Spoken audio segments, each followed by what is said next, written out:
ചെന്ന മാത്രയിൽ തന്നെ വട്ടിയൂർക്കാവ് സി ഐ വിപിൻ തോക്കെടുത്ത് ആകാശത്തേക്ക് വെടിവെക്കുന്നു. സുഗതൻ്റെ 14 വയസ്സുള്ള മകൻ്റെ വിദ്യാർത്ഥിയായിട്ടുള്ള മകൻ്റെ നേർക്കാണ് ആദ്യം തോക്ക് ചൂണ്ടിയത്. അതിനുശേഷം സുഗതൻ്റെ ഭാര്യ അശ്വതിയെ മർദ്ദിക്കുന്നു. ഇത്രത്തോളം ഒരു ഭീകരാന്തരീക്ഷം വെടിവെച്ച് ഒരു കൗൺസിലറെ പിടിക്കേണ്ട സാഹചര്യം വട്ടിയൂർക്കാവിലും തിരുവനന്തപുരത്തും ഉണ്ടോ?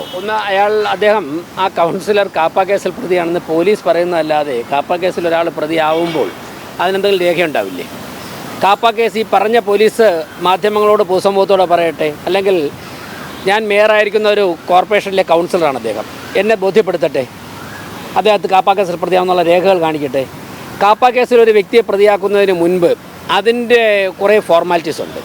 അദ്ദേഹത്തെ വിളിക്കണം, അദ്ദേഹത്തിൻ്റെ ഭാഗം കേൾക്കണം, അതോടൊപ്പം തന്നെ ബോണ്ട് വയ്ക്കേണ്ടതായിട്ടുണ്ട്, അതിനു മുമ്പ് ജാമ്യത്തിൽ വിടേണ്ടതായിട്ടുണ്ട്, നിരീക്ഷണത്തിൽ വയ്ക്കേണ്ടതായിട്ടുണ്ട്. ഇങ്ങനെ ഒരുപാട് ഫോർമാലിറ്റീസ് ഉണ്ട്. അതിലേതെങ്കിലും ഒരു ഘടകം കംപ്ലൈൻറ്റ് ചെയ്തതായിട്ട് കാണിക്കട്ടെ.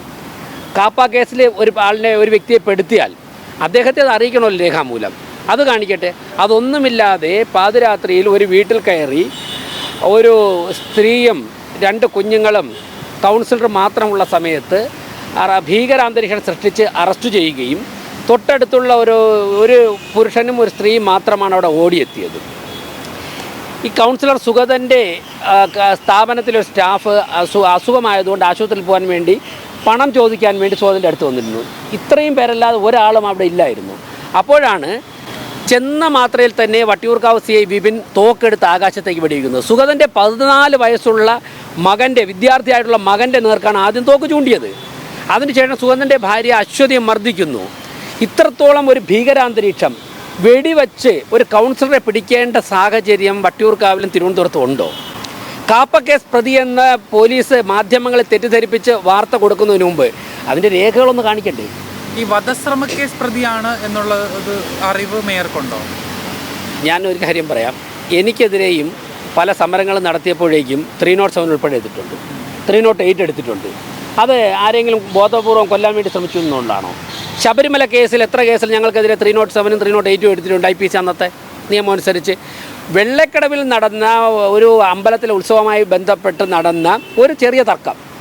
അപ്പോൾ സുഗതൻ അവിടെ നിന്ന് വിജയിച്ചതിന് ശേഷവും സുഗതൻ അവിടെ മത്സരിക്കുന്ന സമയത്തുമൊക്കെ തന്നെ മാർക്സിസ്റ്റ് പാർട്ടിയുടെ ഒത്താശയോടുകൂടി ഈ വിപിൻ തെരഞ്ഞെടുപ്പുമായിട്ട് ബന്ധപ്പെട്ട് അവിടെ വന്ന പോലീസ് ഉദ്യോഗസ്ഥനാണ്. നിരന്തരമായി അദ്ദേഹത്തെ വേട്ടയാടാൻ വേണ്ടി ശ്രമിച്ചുകൊണ്ടിരിക്കുകയാണ്. വെള്ളക്കടവിൽ ഒരു ക്ഷേത്രോത്സവവുമായി ബന്ധപ്പെട്ട് മൈക്ക് സെറ്റ് വയ്ക്കുന്നതുമായി ബന്ധപ്പെട്ട് ഈ വിപിൻ ഉണ്ടാക്കിയ ഒരു തർക്കമുണ്ട്. ആ തർക്കത്തിലാണ് സുഗതനെ പെടുത്തിയിരിക്കുന്നത്. അതിൽ അദ്ദേഹം ഹൈക്കോടതി മുമ്പാകെ മുൻകൂർ ജാമ്യത്തിന് അപേക്ഷിച്ചു. ഹൈക്കോടതി 10 ദിവസത്തിനകം അന്വേഷണ ഉദ്യോഗസ്ഥന് മുൻപിൽ ഹാജരാകണമെന്ന് പറഞ്ഞു. അതിനിടയ്ക്കാണ് അദ്ദേഹത്തിൻ്റെ ശരീരത്തിൽ ചിക്കൻ ബോക്സിൻ്റെ പാടുകൾ കാണുകയും അത് മെഡിക്കൽ സർട്ടിഫിക്കറ്റ് വാങ്ങിച്ചിട്ട് ഹൈക്കോടതിയിൽ വീണ്ടും ടൈം എക്സ്റ്റെൻഡ് ചെയ്യാൻ വേണ്ടിയിട്ട് അദ്ദേഹം പെറ്റീഷൻ ഫയൽ ചെയ്തു. ബഹുമാനപ്പെട്ട ഹൈക്കോടതി അതിനെ ഫയലിൽ സ്വീകരിച്ച് ഇന്ന് അതിൻ്റെ ഉത്തരവ് പറയാനിരിക്കവെയാണ് ഇന്നലെ രാത്രി തോക്കുമായി ചാടി വീണത്.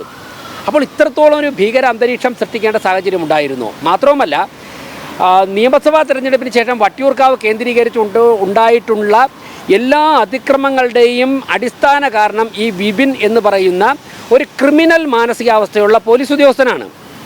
അത് ഇൻസ്പെക്ടർ റാങ്കാണ്, അദ്ദേഹം CI ആണ്. അപ്പോൾ അത് DGP ഉൾപ്പെടെയുള്ള ഉന്നത പോലീസ് ഉദ്യോഗസ്ഥന്മാരെ കൃത്യമായിട്ട് ബോധ്യപ്പെടുത്തുകയും അതിൻ്റെ അടിസ്ഥാനത്തിൽ അദ്ദേഹത്തിൻ്റെ ആക്ടിവിറ്റികളെക്കുറിച്ച് അന്വേഷിക്കുകയും അദ്ദേഹത്തിനെതിരായി ഡിപ്പാർട്ട്മെൻറ്റ് തലത്തിൽ തന്നെ റിപ്പോർട്ട് സബ്മിറ്റ് ചെയ്തിട്ടുണ്ട്.